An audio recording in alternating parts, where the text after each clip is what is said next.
आदाब नाज़रीन, आप देख रहे हैं डेली उड़ान और मैं आपका मेजबान सईद मिर्जा। नाज़रीन, इस वक्त मैं और मेरी जो टीम है जिसमें अमीर दीन जरगर साहब भी हैं, हम इस वक्त पहुंचे हैं सुरनकोट दारुल उलूम, जो हमारा रजिया सुल्तानिया जामा मस्जिद सुरनकोट के अंदर। और हमारे साथ यहाँ के जो मुफ्ती आजम और यहाँ के जो तमाम जिस चीज को देख रेख करते हैं यहाँ के बशारत हुसैन शाह साहब, उनसे हम बात करेंगे। और हमारा आज का मौजू ये रहेगा ईदगाह सुरनकोट। तो सर, सबसे पहले तो आपका खैर मकदम है हमारे डेली उड़ान चैनल में। तो सर, हमारा जो आज का ये सवाल है कि हम काफी दिनों से देख रहे हैं कि आपकी मेहनत और कोशिशों की वजह से जो है हमारे यहाँ बहुत बड़ी तरक्की हुई है, खासकर दीन और इस्लाम को देखकर। लेकिन जहाँ हम बात करें हमारी ईदगाह सुरनकोट की, तो यहाँ पर आपकी विसासत से या जो काम हो रहा है अच्छा हो रहा है, लेकिन हम कुछ दिनों से देख रहे हैं कि उसके अंदर ईदगाह के अंदर बहुत सारे बच्चे खेल कूद को जो है फरोग दे रहे हैं, बहुत सारी गाड़ियां हैं लोगों की जो पार्क हो रही हैं। तो इस पर आपकी क्या राय है लोगों के?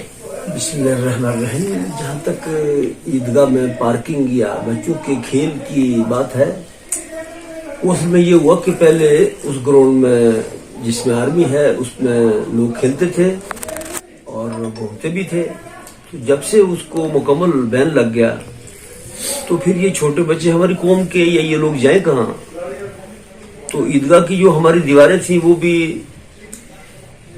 उतनी मजबूत नहीं थी, सिंगल दीवार की ईंटें बनाई हुई थी, तो उसमें से दीवारें टूट गई। तो अब बच्चे खेलने भी लगे और गाड़ी भी लोग लगाने लगे। तो फिर हमने ये फैसला किया कि हम जब तक अपनी ईदगाह को मुकम्मल चारदीवारी उसकी पक्की न कर लें, उस वक्त तक रोज किसी के साथ जाके मुंह लगाना, किसी को नाराज करना, बोलना उल्टा सीधा, इसलिए हमने ये फैसला किया हमारी जो तंजीम है उलमा की, जो यहाँ काम कर रही है मस्जिद का, मदरसे का, ईदगाह का, कि हम चुपके से पहले अपनी दीवारें मुकम्मल करें और उसके बाद में मुकम्मल उसको मुकफ्फल कर दें ईदगाह को, ताकि फिर ना गाड़ी लग सके अंदर और ना खेल कूद हो सके। क्योंकि ईदगाह जो है वो मस्जिद का हुक्म रखती है। जिस तरह मस्जिद की का तकद्दुस है, उसमें बूट लगा के जाना मना है, या इस किस्म की दुनियादारी की बातें या खेल कूद तो बहुत सख्त माना है, गाड़ियों को पार्क करना। तो इसलिए हमने किस के साथ लड़ रहे, कहाँ आवाम के साथ हम बोले, इसलिए हमने कहा कि हम पहले ईदगाह को दीवारें मुकम्मल कर लेते हैं, पक्की दीवारें कर लेते हैं, मजबूत दीवारें कर लेते हैं और फिर गेट से बिल्कुल मुकफ्फल कर देंगे।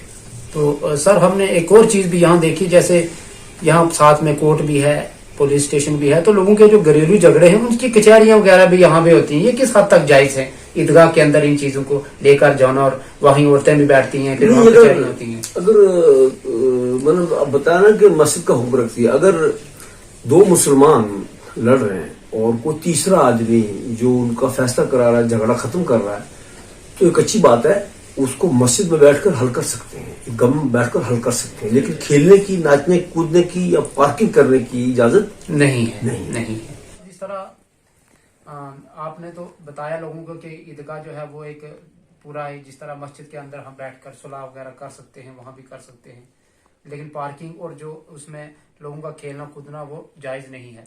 लेकिन जहां तक बात करें, अब इतनी बड़ी ईदगाह है, आपने इतने बड़े नक्शा बताया है, तो इसके लिए फिर लोगों का ताउन भी होना जरूरी है। तो इस पर आप लोगों से क्या गुजारिश कर रहे हैं? देखिए मोहतरम हज़रात, हमने पहले भी ईदगाह की दीवारबंदी की थी, चूंकि किसी मंसूबे के साथ नहीं की थी, ऐसी की थी तो वो उतनी पुख्ता नहीं थी। अब हमने इंजीनियर साहब से रब्ता किया और फिर आर्किटेक्ट वालों से उसका बाकायदा प्लान बनवाने के बाद में उसकी मेहराब, उसका गेट और उसकी जो फर्श है जो हमने ऊंचा करना, चूंकि नीची है, तो उसके लिए हम कोशिश कर रहे हैं, चला रहे हैं। और लोगों से अपील पहले भी की हमने, और हर जुमे को हम थोड़ा बहुत यहाँ लोगों से चंदा ले भी लेते हैं जुमे के दिन। लेकिन यहाँ जो बड़े बड़े लोग हैं जो चंदा दे सकते हैं, उन तक आपके जरिए से हम बात पहुंचाना चाहते हैं कि कम से कम अगर वो सब लोग मुतवज्जो हो जाएंगे तो ईदगाह की तामीर का काम कोई उनके सामने मुश्किल नहीं है। अलबत्ता इसमें बहुत पैसा लगेगा, क्योंकि मनसूबा इसका बहुत लंबा है, 4 दीवारों का है, फिर इसके 2-3 गेट बनाने हैं, वो भी कश्मीरी पत्थर के बनाने हैं, और इसका मेहराब बनाना है, फिर उसको ऊंचा करना है। تو اس میں بہت پیسہ لگے گا. تو تمام لوگوں سے جو یہاں مسلمان ہیں اور دل والے لوگ ہیں جن کو خدا نے بشوار دیا ہے، ان تک ہماری اپیل ہے کہ وہ خود بھی آئیں اور آنے کے بعد میں عیدگاہ کو دیکھیں اور ہمارا ساتھ دیں. سر آپ کے پیغام لوگ سن رہے ہیں، اور ہمارا لاسٹ پہ ایک آخری سوال ہے. جس طرح پچھلے دنوں ہماری اڑان ٹیم نے کوشش کی تو ایک جو یتیم لڑکی تھی اس کی شادی کے لیے تمام لوگوں نے تعاون کیا. اس پر ذرا آپ اسلام کی روشنی سے لوگوں کو بتائیں کہ یہ کتنا بڑا ثواب ہے. دیکھیے، یہ قدم بہت اچھا ہے کہ اگر کوئی ایسی یتیم لڑکی ہے، اس کی شادی ہو رہی ہو، یا کوئی ایسا لڑکا بھی ہو، تو غریب و نادار کی شادی کرنا، اس کے سر پر ہاتھ رکھنا، یتیم کے سر پر ہاتھ رکھنا. حدیث میں فرمایا کہ جو آدمی کسی یتیم کے سر پر ہاتھ رکھے گا تو جتنے اس کے ہاتھ کے نیچے بال ہوں گے اتنے اس کے گناہ معاف ہو جاتے ہیں. تو پھر اس کا روزگار پیدا کرنا، زندگی کو سنوارنا، یہ تو بڑا کام ہے. میں کہہ رہا ہوں یہی چند کام ہیں جو آپ کو آخرت کے لیے کام آئیں گے.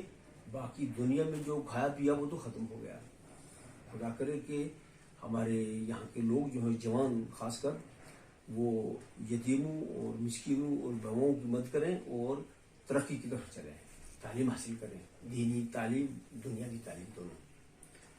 تو دینی تعلیم کے لیے یہاں آپ کی جہاں سے بہت سارے مفتی اعظم جو ہیں وہ نکلتے ہیں، یہاں سے بہت سارے قاری نکلتے ہیں، لیکن ایک چیز ہے کہ یہاں پر دنیاوی جو تعلیم کا سلسلہ وہ آپ کے یہاں پر کیوں نہیں ہے؟ جس طرح یہیں سے ہی وہ قاری بھی بنے، حافظ بھی بنے، اور ساتھ میں دنیاوی تعلیم جو ہے وہ بھی حاصل کریں. دیکھیے، ہماری جو اپنی تعلیم ہے قرآن عظیم کی، حدیث کی، وہ خود اتنی وسیع تعلیم ہے کہ اتنی تعلیم حاصل کرنا بہت مشکل ہو جاتا ہے. پھر دونوں تعلیم کو جمع کریں گے تو ایک بھی حاصل نہیں ہوگی. اور اس وقت جو گورنمنٹ ہے اس نے 1-1 کلومیٹر میں ایک اسکول رکھا ہے، اکیڈمی ہے اور ادارے ہیں، ٹیوشن ہے. تو دنیاوی تعلیم تو یہاں بے شمار ہو رہی ہے.